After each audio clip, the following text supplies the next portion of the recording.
Hello everyone, welcome to my channel. কেমন আছো সবাই? তো আজকে বানাবো নিউ ইয়ার স্পেশাল ফুলকপি রোস্ট। চলো যাওয়া যাক। তো প্রথমেই আমি এখানে ফুলকপিটাকে ভাপিয়ে নিচ্ছি, আর ভাপানোর পর এটাকে ফ্রাই করে সাইডে রেখে দেবো। এবার আমি একটা প্যানে হোয়াইট অয়েল গরম করেছি, দিয়ে দিলাম বড় করে পেঁয়াজ কাটা আর তার সাথে কাজু কিশমিশ। এটাকে ভালো করে ফ্রাই করতে হবে। যখন এটা ভালোভাবে ফ্রাই হয়ে যাবে, এইটাকে আমরা মিক্সিতে পেস্ট করব। ফুলকপি রোস্ট একটু সাদা ধরনের হয়, এই জন্য কোনো রকম লালচে বা সবুজ রং এর মধ্যে দেওয়া চলবে না। এই দেখো আমি নুন দিয়ে দিলাম, আর নুন দিয়ে এটাকে ভালো করে আস্তে আস্তে করে সটে করব।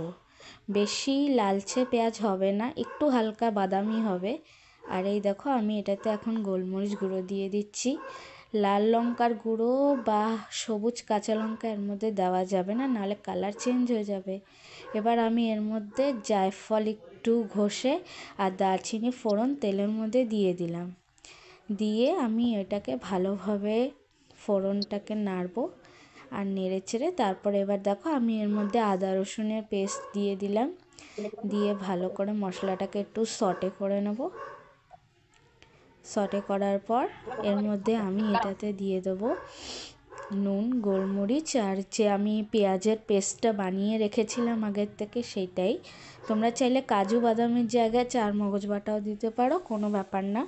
এই রান্নাটা খুব হালকা মশলার মধ্যে হয়, ওই জন্যে পেট খারাপ হওয়া বা অন্য কোনো সমস্যা হবে না। এই দেখো আমি নুন দিয়ে দিলাম। নুন দেওয়ার পর এবার এর মধ্যে আমি দিয়ে দিচ্ছি গোলমরিচের গুঁড়ো, আর এটাকে ভালো করে একদম লো টু মিডিয়াম ফ্লেমে ভালো করে রান্না করতে হবে, যাতে একটু গন্ধটা চলে যায়। আর এই দেখো আমি দইটা ফেটিয়ে রেখেছিলাম এর মধ্যে একটু চিনি দিয়ে।